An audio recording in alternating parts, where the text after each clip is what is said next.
Grabe itong ating mga politiko.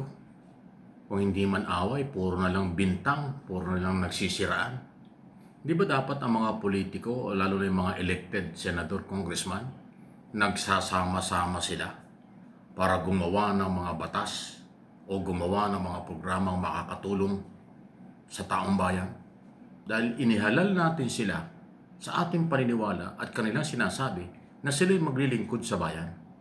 Pero ngayon, noon, nakaraang taon at hanggang ngayon, na-renew pa at nagpatuloy pa ang kanilang mga kaliwat kanang paratang at paninira. Katulad nito si Congressman Toby Tiangco ng Navotas, Congressman Leandro na Libiste ng Cavite, ng Batangas.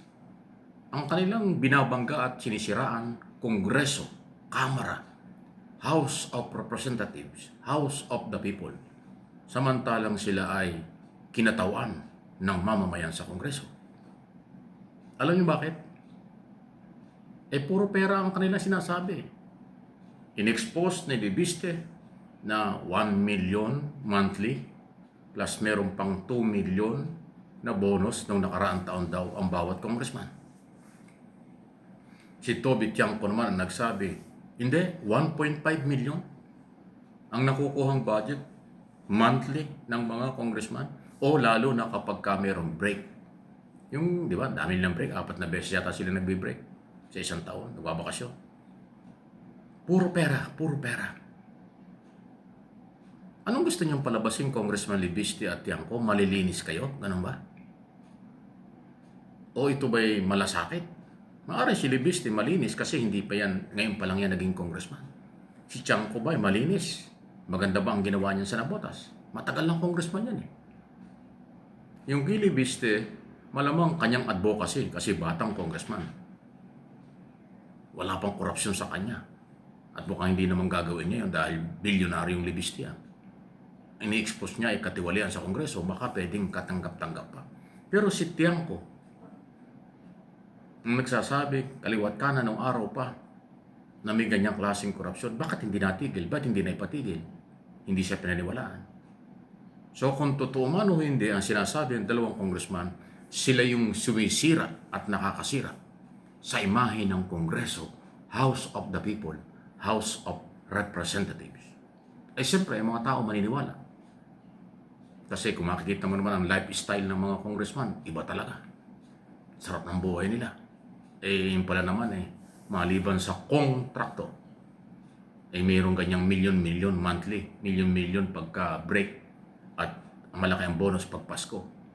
Pera yan ng taong bayan.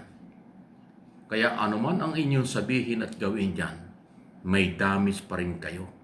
Kongreso at mga congressman, nagdamay-damay na kayo dyan.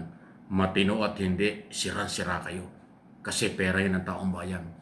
Bakit ganyan ang paglustay o paggamit at pagpaparte ng pera? Sabi kasi ni Congressman Libiste, kung ganyan ang kalakaran sa nakaraang mga panahon, magkaano daw po ang natitirang budget taon-taon sa Kongreso at saan napupunta yung tirang budget? Kasi pagka nga namang kinuwenta mo, yung sabihin natin 1 million bawat isang congressman, 300 million isang buwan. Times 12 months ay billion yun. Diba? 300 congressman times 100 million, 1 million, times 100, 1 million. Magkano yun? 3 billion isang buwan. Times 12. Wow! Laking pera. Samantalang maraming Pilipino naghihirap, pero ganyan palang kalaki ang partihan. So, kung totoo man yun o hindi, si Tiangco at Libiste nagsasabi, pero walang reformang ginagawa ang Kongreso. Hindi nga sila sumasagot kung totoo yan o hindi. Malamang totoo yan. Kasi nga, kung titingnan natin, hindi man lahat, iba ang lifestyle ng congressman. Masyadong mataas. Diba, paano kung proponent pa ng project? Paano kung contractor pa? Grabe talaga. My goodness. Mapapailing ka na lang. Samantala, sa iba natin balita, ito naman, Senador Lacson at Aimee.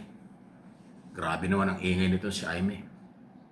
Pati si Lacson nagtatrabaho at laban sa korupsyon ay pinagdududahan na niya.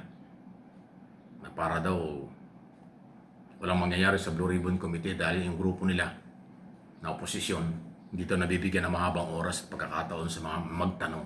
Kaya sabi ni Aimee, hindi na daw siya makikialam at sasali sa investigasyon ng Blue Ribbon Committee. Eh di huwag. Hindi naman siguro magiging kakulangan yan. Pero yan ay pagyura